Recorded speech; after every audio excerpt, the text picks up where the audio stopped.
Hello and welcome to this week's episode of the Splat Grind, because the Splat Grind stops for no one, not even Ocho from the amazing world of Gumball spamming triple link strike. Today I'm going to tell you my Splatoon 3 highlights from the past week. April 8th. It's come to my attention that there's going to be normal salmon run going on at the same time as extra work. So if there aren't any randos on my level making lobbies, I'm all set. But the bad news is it's on spawning grounds. But enough about next week, let's talk about today. Today is a random rotation. Hopefully this rotation will be nice to me. The first wave, I had the Grisco stringer. Okay. The first thing I did was one-shot a steelhead. The second thing I did was strand a flipper flopper in 3 seconds and then one-shot it. Sorry, Gloogadoolies. Sorry, Undercover Brella. Especially sorry, H3 Nozzle Nose. I'm just built different.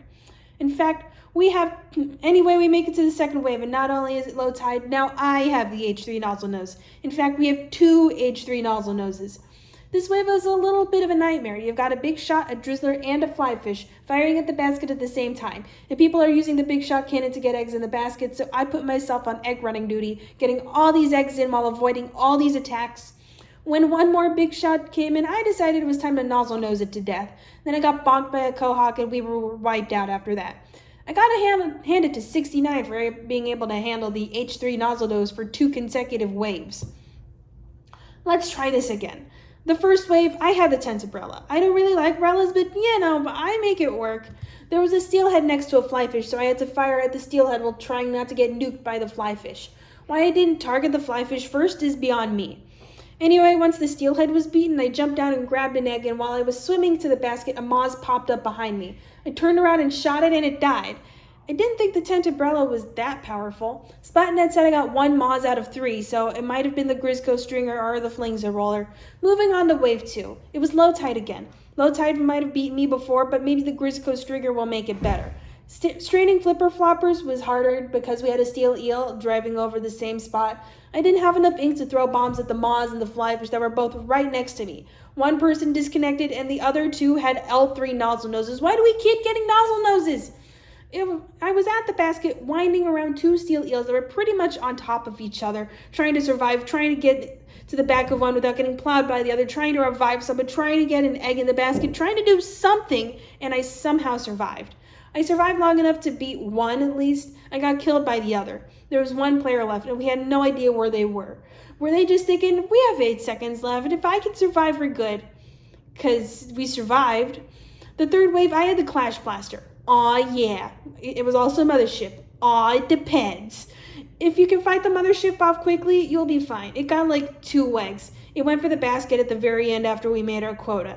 I was already at the basket with an egg, and I had to put that off while I shot it away. And it took an egg! I swear, if this Mothership brought us back below quota with 5 seconds left, I would have thrown my switch.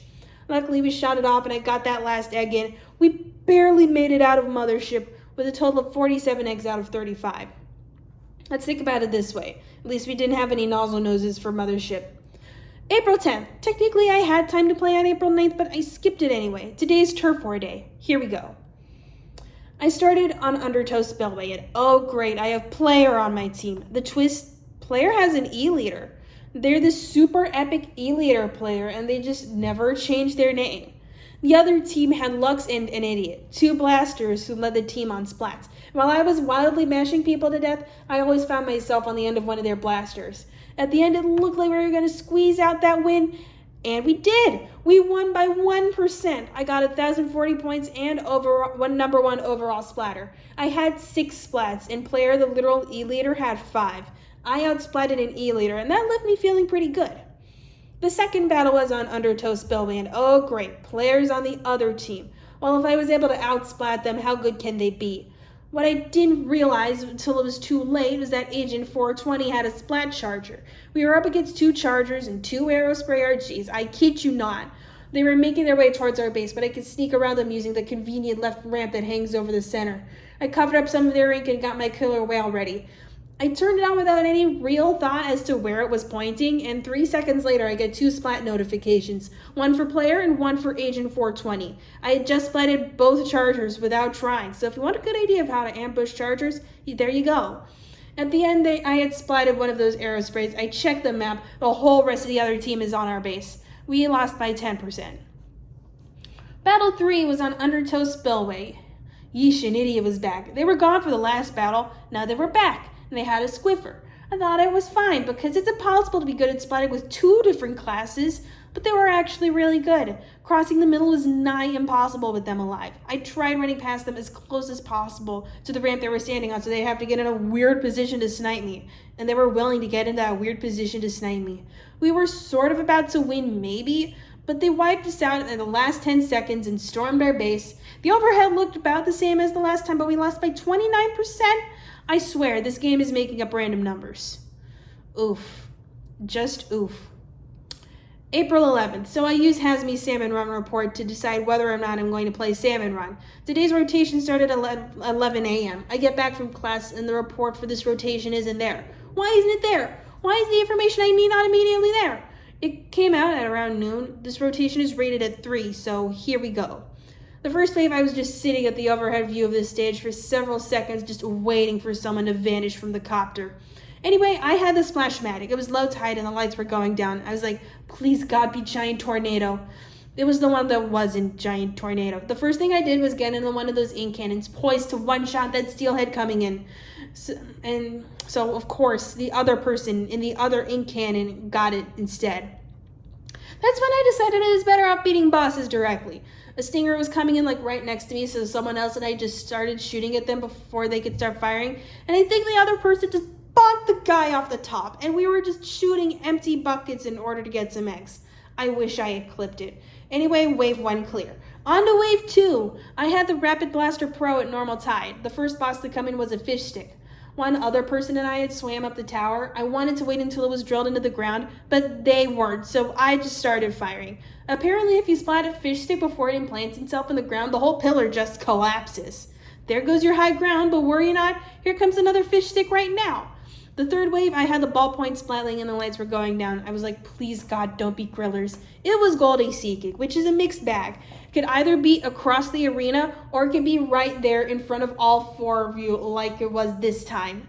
The bad news is splatlings are still a foreign language to me. I still can't wrap my head around firing when you let go of the button. I was just firing randomly, picking up eggs where I could, and checking the same 2 gushers for Goldie. We made it out alive with 57 eggs out of 37, and I still don't know how to use splatlings. I spent a little time in the waiting room testing the ballpoint. So apparently it starts off firing short range, and then it switches to really long range. But we're going back in, so enough testing. The first wave, I had the Rapid Blaster Pro, and it was low tide. I was like, please God, be Giant Tornado.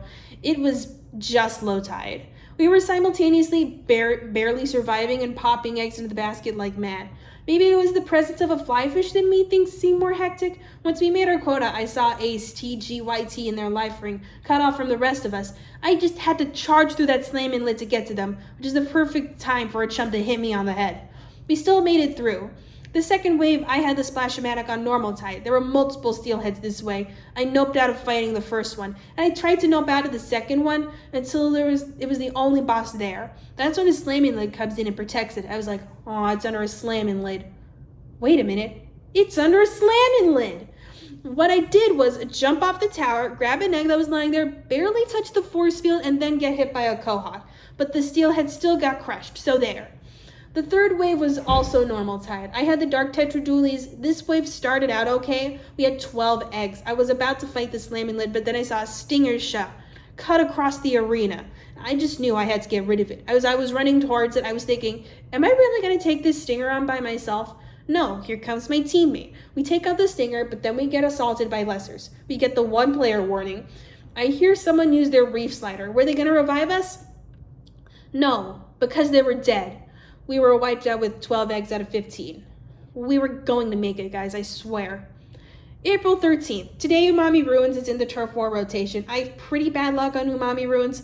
I've only won twice there. Maybe it's the intense bottlenecking that happens in the middle. Watch me get Inkblot Art Academy 3 times in a row. The first battle was on Inkblot Art Academy. There was someone on my team named Player, and I know what you're thinking.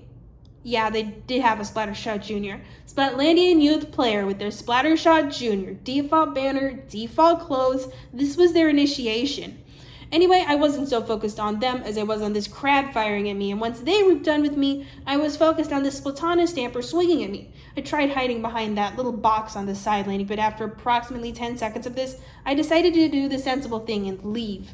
Amazingly, they didn't chase me. I was able to sneak past them at the end, but then I looked to see them raising our home base, and I just decide it's too late for home base. The path to victory is at the center, and that's when they noticed me. They busted us by 22%, but I got 1,101 points and #1 overall splatter with 4 splats. Player died 8 times, and they got 2 splats, and they were both assists, but I hope they had fun. The second battle was on Splat Art Academy. Player was gone, probably getting themselves a real name, but Scorebuns X the Splatana Stamper was on my team. This battle started out going pretty well. I got splatted midway through my killer whale, but those 2 speakers managed to splat Cosmo, the Splatbrella. I actually splatted them twice with my killer whale, which should teach them not to play the Brella. The biggest problem we had to deal with was triple link strikes. I thought it was all Ocho the Tenatech because Ocho might be one of my favorite background characters in the amazing world of Gumball, but he'd definitely go into Turf War and spam triple link strike with the Tenatech. As it turns out, the Splatbrella also has triple link strike. At the end, we were able to sneak past the enemy team and cover up like half of the center. The overhead was really close, but we lost by 1%. Wait, we won by 1%? I don't know how numbers work.